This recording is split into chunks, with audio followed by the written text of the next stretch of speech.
दात घसताना सगळी भाजी बघायची.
यात्रा उत्सवाच्या दिवशी सकाळी 8 वाजता जी घटस्थापना केलेली असते त्या घटाचं अगोदर विसर्जन होतं.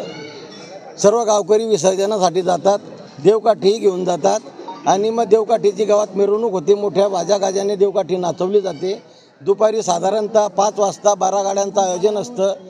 खूप मोठ्या प्रमाणावर बाळागाड्यात लोक बसलेली असतात. कुठल्याही प्रकारची जीवितहानी आजपर्यंत आमच्या गावात झालेली नाही, कोणी फ्रॅक्चर झालेलं नाही आणि 12 गाडे हे सुखरूप पार पडत असतात.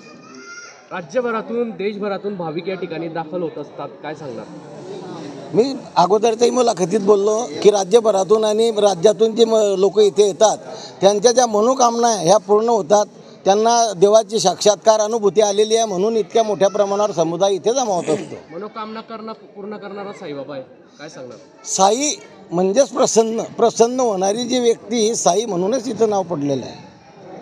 ज्यांना काही अपत्य वगैरे होत नाही त्यांच्या काही मनोकामना असतात, ज्यांना अपत्य होत नाही असे लोक इथे येतात.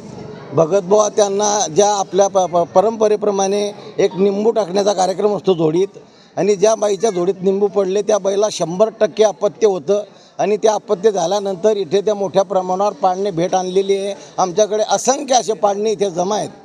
ते पाळणे सहज आणि उगीच आलेले नाही आहे.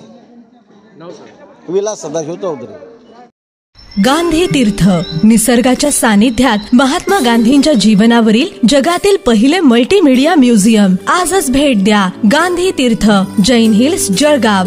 अधिक माहितीसाठी www.gandhifoundation.net वर व्हिजिट करा.